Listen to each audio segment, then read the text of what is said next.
Je vais essayer effectivement de ne pas trop tarder. Donc, merci d'abord Paul Lou, merci Anne-Caroline pour votre invitation, merci à tous d'être là ce soir. Comme l'a dit Paul Lou, je suis philosophe, formatrice en éthique et bioéthique, chercheur associé à la chaire de philosophie à Sainte-Anne, et j'ai beaucoup travaillé ces derniers mois sur la souffrance professionnelle. Et donc là, ce soir, on va se centrer, comme ça m'a été demandé, plutôt sur le lien entre le vécu de la pandémie et la souffrance professionnelle, bien que, comme ça a été dit par plusieurs d'entre vous, en réalité, ce n'est pas nouveau la souffrance professionnelle des soignants. Alors, premier point, ah oui, avant de poursuivre, juste, je vais probablement aller un peu vite et faire un peu caricatural, donc voilà, excusez-moi pour le trait un peu forcé de la présentation, mais en 10 minutes, c'est difficile d'aller dans le détail. Donc, premier point, qu'est-ce qui a été marquant avec la pandémie, c'est évidemment ce qui a été dit par plusieurs avant, que les soignants se sont trouvés engagés dans la lutte contre cette pandémie de façon assez brutale. Ça a généré un stress important, une charge de travail très lourde.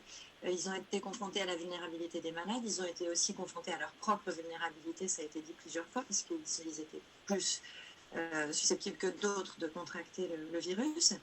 Et ils ont dû remanier assez rapidement l'organisation de leur travail pour faire face à cette situation. Donc, ils ont manifesté beaucoup de réactivité, d'inventivité. Mais en même temps, ça les a beaucoup mobilisés. Et la particularité de cette crise, c'est qu'elle s'est déroulée et elle se déroule sur un temps long. Et ça, c'est quelque chose à quoi on n'est pas bien préparé. On est très bien préparé aussi bien au plan de la société que quand on est soignant à des crises sanitaires, éventuellement suite à un attentat, suite à des catastrophes naturelles qui sont ponctuelles. On est beaucoup moins préparé à une crise qui s'installe dans le temps. Et donc, c'est vrai que conscient de cette difficulté, il y a eu une solidarité assez forte qui s'est organisée, avec notamment des cellules psychologiques, des cellules éthiques qui se sont mises à disposition des soignants inconscients de la souffrance potentiellement aggravée par la crise et déjà assez présente dans les professions soignantes. Donc, du coup, ça a été comme ça la mise en perspective très nette de cette souffrance qui était déjà présente avant. Je dirais que ça a été dit en introduction et par d'autres intervenants aussi. La particularité de la pandémie, c'est qu'elle fait ressortir l'importance de la souffrance éthique. Pascal Molinier l'a très justement formulé. Avec la pandémie, avant d'être psychologique, le désarroi des soignants est d'abord éthique. Et ça, les témoignages ont été extrêmement parlants sur ce sujet-là. Que ce soit du côté des réanimateurs ou des médecins généralistes.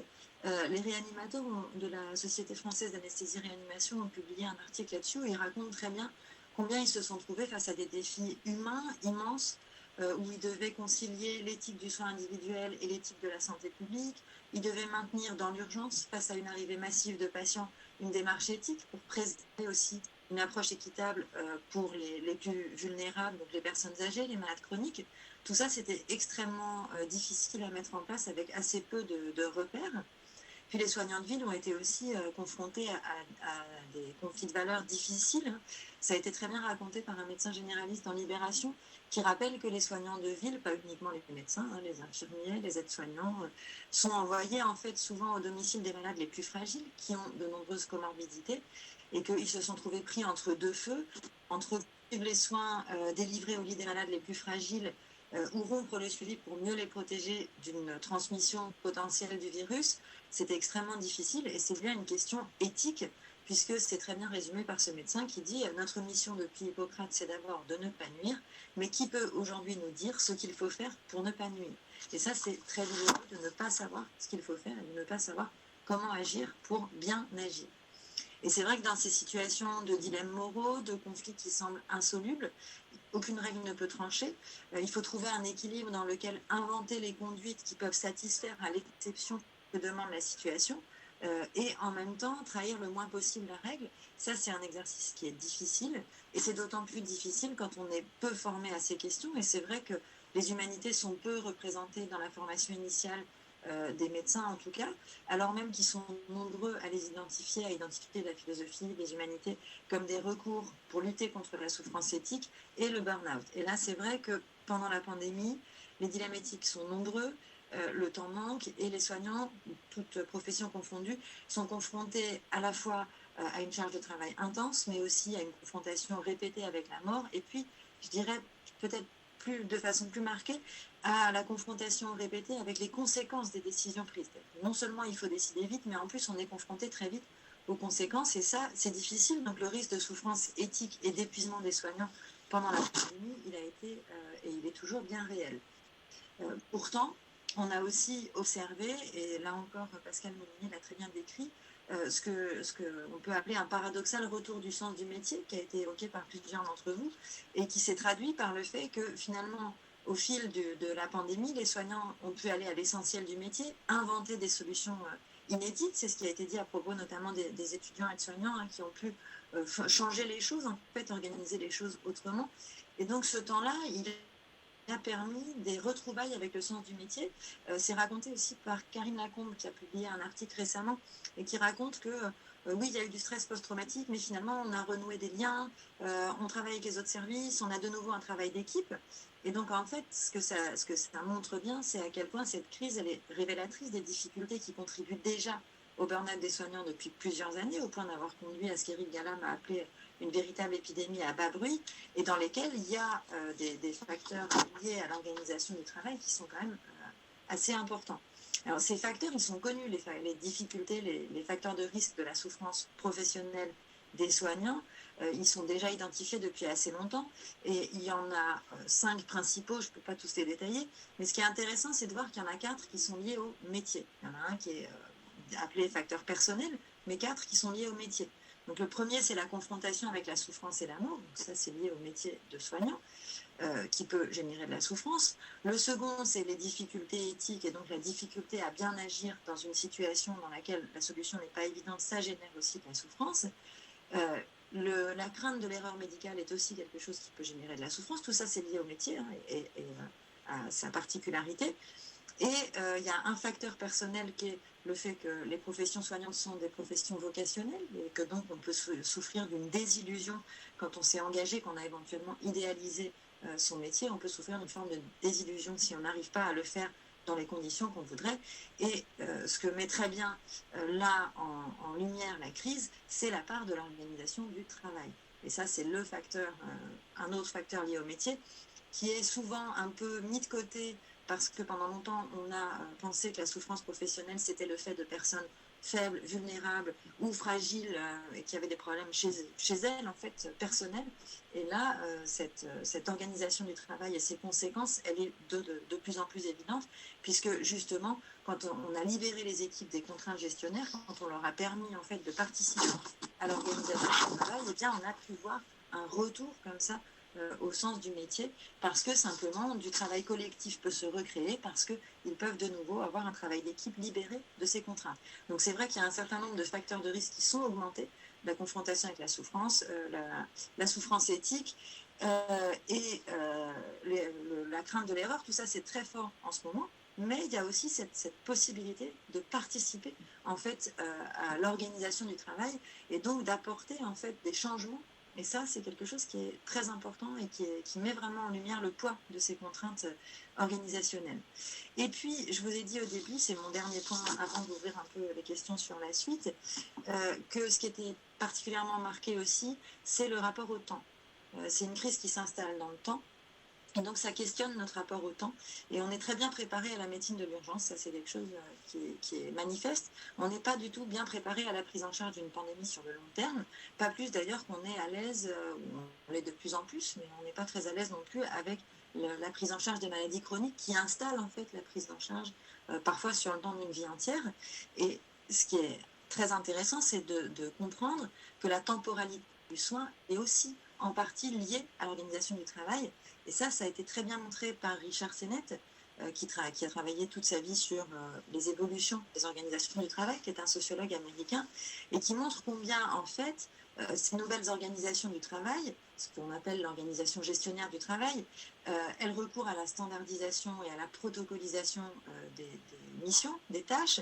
Elle exige une grande flexibilité de la part des personnes pour, elles, s'adapter à ces protocoles de plus en plus rigides. Elle repose sur l'évaluation individuelle des performances.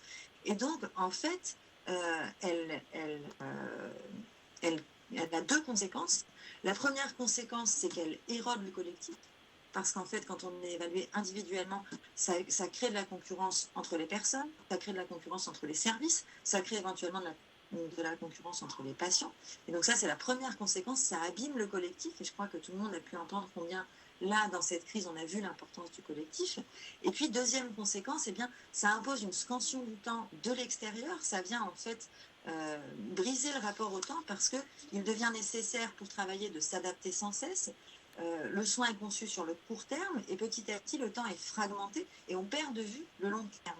Donc, quand il y a une association comme ça de la perte du collectif et de la perte de la temporalité, d'une perspective un peu longue dans le temps, eh bien, ça peut affecter notre identité. Et c'est dans ce sens-là que je trouve que c'est intéressant d'interpréter ce paradoxal retour au sens du métier. C'est qu'en fait, dans le récit partagé collectivement par les soignants, peut se construire une condition partagée, et ça permet de transformer la souffrance en une lutte collective, en des propositions de changement qui permettent en fait de donner du sens à ce qui se passe et de transformer la souffrance en un travail commun de réorganisation. Et sans possibilité de partage, sans récit partagé, sans temps consacré à ces récits, eh bien, chacun est renvoyé à une souffrance solitaire, éventuellement à un sentiment d'échec personnel, et ça, ça peut affecter profondément l'identité et conduire à un burn-out. Alors, dernier point, et demain, comment ça va se passer? Personne ne le sait, évidemment.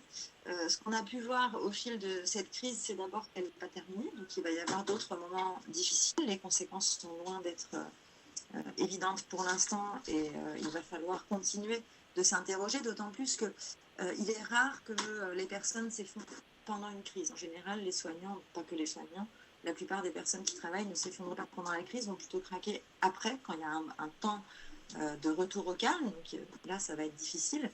Ce que la pandémie aussi a mis en lumière, c'est vraiment cette nouveauté du temps long et la difficulté qu'on a à s'y adapter, et en même temps la grande richesse individuelle et collective des soignants qui ont à la fois traversé et accompagné les patients dans cette crise particulière, qui se sont aussi préoccupés d'être bienveillants et de se préoccuper de la souffrance des uns des autres. Donc il y a eu aussi une grande solidarité qui s'est installée. Et ça, ce que ça nous dit, c'est qu'il faudra absolument que la parole qui est nouvelle, les soignants pendant très longtemps n'ont pas parlé de la souffrance professionnelle, très peu. Et cette parole qui s'ouvre, elle doit être le point de départ des recherches et de la mobilisation des ressources individuelles et collectives pour améliorer la prise en charge de cette situation, pour permettre des accompagnements qui limitent la souffrance professionnelle.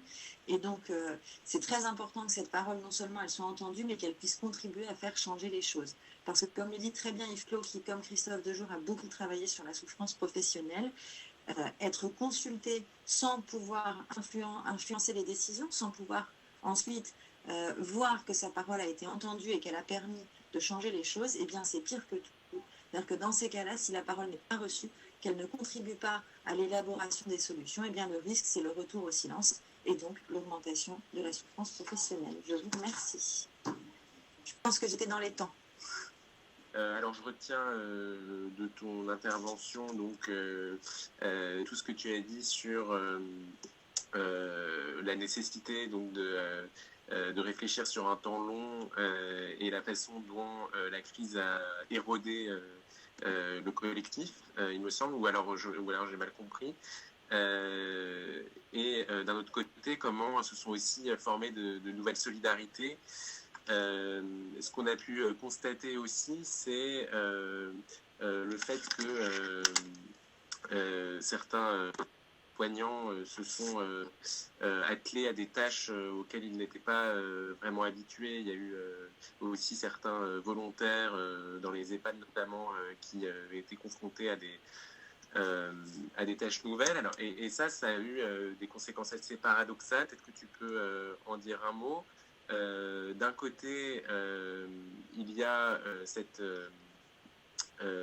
effectivement ce sentiment d'avoir un pouvoir sur l'organisation et et une certaine libération des soignants, et d'un autre côté, la confrontation à des situations difficiles. Donc il y a cette ambiguïté-là.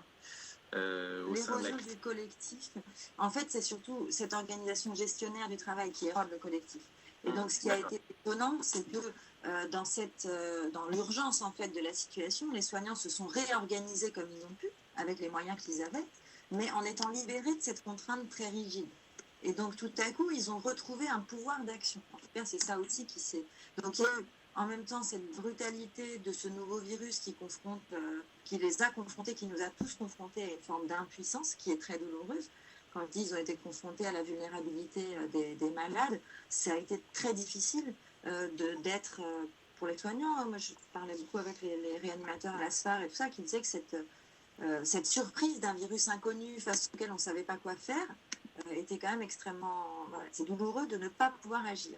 Mais dans l'organisation du travail, dans la possibilité qu'ils ont eu de recréer du collectif et de reprendre la main là-dessus, il y a eu quelque chose qui, à mon sens, qui permet en fait de contribuer à la situation. Et Yvetot le dit très bien, en fait, être empêché de contribuer à l'organisation de son travail, c'est une souffrance. Parce que dans cette contribution, on partage des savoir-faire, des habiletés, des trucs et astuces, des savoirs qui en fait nourrissent aussi l'identité professionnelle. Et donc, bien que la crise ait été très dure, elle a mis en lumière combien, c'est plutôt ça que je voulais dire, combien cette part de la rigidité organisationnelle, elle est lourde au quotidien. Si je reviens...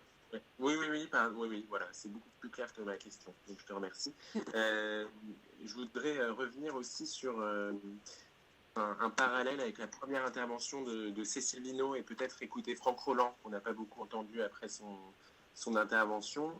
Cécile Vineau nous disait que les aides-soignantes ont assez peu exprimé leur souffrance de façon assez étonnante, qu'elles se sont assez peu révoltées.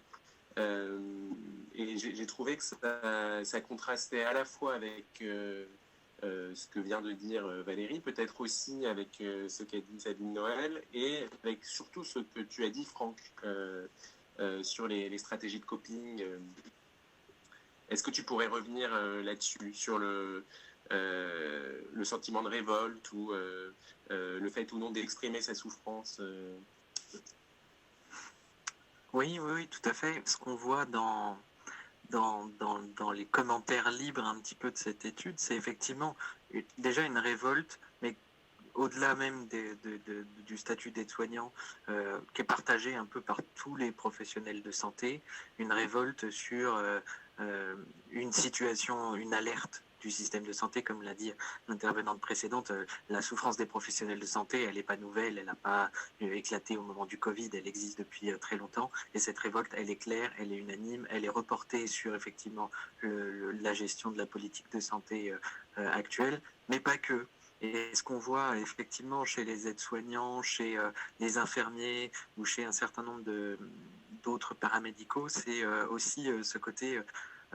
déjà en temps normal, on n'a pas forcément de temps pour penser, parce que l'hôpital doit aller vite, parce que ceci, parce que cela. Alors dans une situation de crise comme celle du Covid, ce temps-là, il n'existe plus du tout, voire même, il est même plus valorisé, parce qu'il faut agir, on a un peu cette pression à l'agir. En tout cas, ça se retrouve beaucoup dans ce qui est dans les retours du terrain, en tout cas.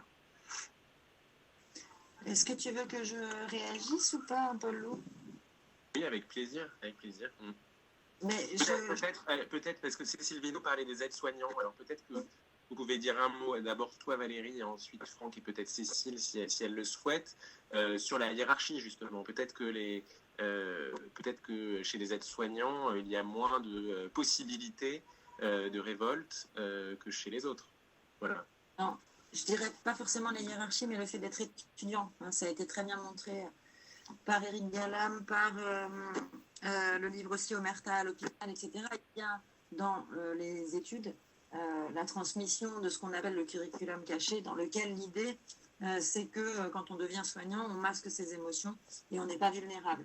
Alors c'est à la fois quelque chose qui protège, c'est-à-dire que l'idée c'est que on se protège aussi en mettant de la distance de tous les risques qu'on connaît, en apprenant en fait la médecine ou les métiers soignants, on découvre des risques qui peuvent être angoissants, donc il y a une part de protection, mais il y a aussi une part qui conduit en fait à dénier sa propre vulnérabilité, donc c'est très difficile ensuite d'en prendre conscience et de le dire. Mais je pense que la grande différence, elle est, donc quand on est étudiant, on n'est peut-être pas dans la position où c'est possible ou facile de le dire. Mais je pense qu'il y a aussi quelque chose de très important, c'est de prendre conscience de la différence entre la parole individuelle et la parole collective. La souffrance au travail, elle est très dure à dire individuellement. Et il y a des très beaux textes publiés par le programme d'aide aux médecins du Québec qui montrent à quel point les médecins, les soignants, les étudiants qui en parlent peuvent avoir des retours quand ils en parlent pour eux-mêmes, individuellement, extrêmement difficiles. Hein. Je crois qu'il y a un témoignage qui dit quand quelqu'un fait une crise cardiaque, on dit qu'il est mort au travail parce qu'il a trop travaillé. Quand tu dis que tu fais un burn-out, on dit que tu n'étais pas capable, en gros que tu étais un incapable. Donc, il y a quelque chose de très différent dans cette prise de parole collective qui vient en fait transformer la souffrance traversée dans la crise en une possibilité de lutte et de transformation ensemble, et le fait de parler seul en temps normal du fait qu'on peut souffrir au travail. Donc je crois qu'il y a quand même quelque chose qui s'est joué dans le collectif et dans la possibilité de prendre une parole collective. Je ne sais pas si je peux intervenir. Bien sûr. Oui, je voulais rebondir sur ce que vient de dire Valérie. Effectivement, la position d'élève, elle est majeure, cette impossibilité de prendre la parole. Après, de ce que j'ai pu vivre moi, en tant qu'infirmière en service et de ce que je vois en tant que formatrice, c'est qu'il y a quand même une hyper hiérarchisation à l'hôpital qui fait que les aides-soignantes sont en bout de chaîne, en fait. D'ailleurs, c'est pour ça que Anne-Marie Arborio les appelle le personnel invisible, c'est qu'on ne les voit pas, elles sont nécessaires à la structure hospitalière, au bon déroulement de l'hôpital, mais on ne les entend pas, on ne les voit pas. On a beaucoup de mal, à l'époque où j'étais en service et qu'on avait essayé de monter une structure éthique, on a beaucoup de mal à inclure les aides-soignantes dans ces structures-là parce qu'effectivement, elles n'ont pas l'habitude de prendre la parole ou elles sont dans des tâches, elles sont dans le faire et du coup, passer du faire au dire, on a vraiment de très très grosses difficultés. Donc c'est ce qu'on essaye, nous, en formation, de travailler en amont, essayer de retravailler cette importance de la prise de parole. Mais on en arrive quand même à se demander, est-ce que finalement, à l'hôpital, les aides-soignantes n'ont pas la parole parce qu'on ne leur laisse pas la parole, parce qu'on est quand même dans une très très forte hiérarchie, hein. Il y a le médecin, l'infirmière, l'aide-soignante et encore plus bas, entre guillemets, la SH, parce qu'on est dans cette réalité-là, ou bien est-ce qu'elles ont tellement intégré ces processus de hiérarchie et d'invisibilisation de leur profession, voire même parfois de leur être, qu'elles n'arrivent pas à parler. On ne sait pas encore, donc on teste finalement en amont, au moment de la formation. On verra ce que ça donne dans quelques années. Je vous remercie tous les quatre, même Céline Noël qui n'est pas là. Est-ce que Anne-Caroline, tu veux dire un dernier mot? Oui, j'avais encore évidemment plein d'autres questions en tête. Peut-être si Franck, Cécile et Valérie, vous vouliez dire un dernier mot. La question que je me posais et qui rejoint une des questions qui était sur le chat que je vais essayer de retrouver. Oui, voilà. Est-ce que paradoxalement, la fin de la crise Covid signifie ou pourrait signifier pour certains la fin de l'émulation et de la revalorisation qu'ils ont vécue pendant la crise et ainsi provoquer une nouvelle souffrance? Et donc ma question, qui rejoint aussi un peu cette question-là, c'est peut-être qu'est-ce qui pourrait pérenniser ce retour au sens du métier et voilà, cette possibilité de recréer du collectif qu'il y a eu pendant cette période-là. Quel rôle pourrait avoir la réflexion éthique là-dedans? Je peux en dire un mot, pas tant que ça, mais je crois que c'est là que l'éthique rejoint le politique. Je crois qu'il y a quelque chose à dire de la place qu'on accorde aux soins, mais aux soins au sens large et je dirais comment on pense une institution juste, parce que c'est ça qu'il y a au fond derrière. Derrière, c'est comment est-ce qu'on accueille les plus vulnérables. Quand on prend en charge la santé, on se préoccupe de l'accueil des plus vulnérables d'entre nous. Et quelle est la place de nos institutions de soins dans la société? Je pense que c'est à la fois une question éthique et à la fois une question politique vraiment centrale. Et là, on est vraiment dans la question de rigueur, quoi, une vie bonne avec et pour les autres dans des institutions justes. Qu'est-ce que c'est qu'une institution juste et comment, à partir de ce qu'on a traversé là, on peut contribuer à repenser ces conditions. Après, sur la question du collectif et de ce retour au sens du métier, il y a aussi quelque chose qui va être probablement très compliqué dans les mois qui viennent. Il y a eu tout ce retour au collectif, tout ce retour au sens du métier. Il y a eu aussi une vraie fracture entre les soignants qui ont participé, qui ont pu participer, ceux qui ont été au contraire contraints de ne pas travailler et qui ont pu aussi beaucoup souffrir de cette situation.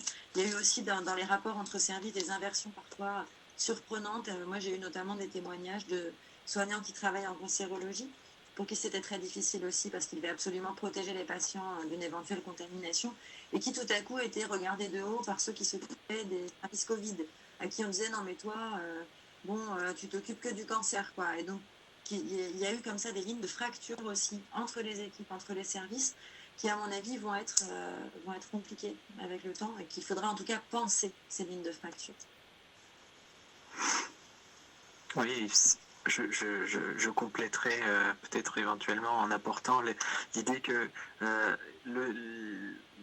l'amélioration, enfin le retrouver le sens du métier, c'est peut-être valable pour un certain nombre de soignants, mais il y en a d'autres qui ont dû sacrifier ce sens du métier. Je pense notamment au service de psychiatrie, je pense notamment au service de soins de suite et de réadaptation, qui eux ont donné leur matériel, ont donné leur personnel, ont parfois donné leurs locaux pour ça, et donc voilà, question qu'on pourrait se poser. Déjà, est-ce qu'on est vraiment sur la fin de ce Covid ? Et autant lors du premier épisode, on était dans une espèce d'attente, d'anticipation, parce que c'est arrivé brutalement, mais on entendait déjà les choses et des choses ont eu relativement le temps de se mettre en place. Autant aujourd'hui, les soignants sont dans un contexte de lassitude, d'épuisement, et ça repart. Et là, à long terme, il va se poser d'énormes questions sur cette résilience dont on n'a pas forcément beaucoup parlé des soignants, à encaisser ce qui se passe, à tenir sur la durée, avec des promesses d'amélioration du système de santé qui, pour l'instant, sont que des promesses. On l'a vu, par exemple, pour les étudiants infirmiers qui attendent leur prime et qui ne l'ont toujours pas reçue. C'est un exemple parmi d'autres, mais il y a cette question de qu'est-ce que ça va tenir dans la durée ? Est-ce qu'il y aura un après ? Et est-ce que cet après va pouvoir advenir avec des soignants qui resteront en place face à toute cette incertitude, en tout cas. Et le temps pour penser, il y en a beaucoup qui l'ont mentionné dans le chat. Oui, je pense que c'est une question qui continue de se poser. Je ne sais pas si aujourd'hui, cette question de réflexivité a été entendue partout. Merci beaucoup. Cécile, est-ce que tu voulais dire un dernier mot ? Non, du coup, ils ont très bien dit ce que je voulais dire, donc je le fais. Parfait. Merci beaucoup à tous les quatre, Sabine Noël qui a dû nous quitter. Merci beaucoup d'avoir été présents ce soir. Merci à tous ceux qui nous ont écoutés. Et puis, désolée d'avoir un petit peu dépassé le temps. J'espère que cette conférence vous a intéressé. Je vous souhaite à tous une excellente soirée. Merci beaucoup pour l'invitation et merci à tous. Merci. Au revoir.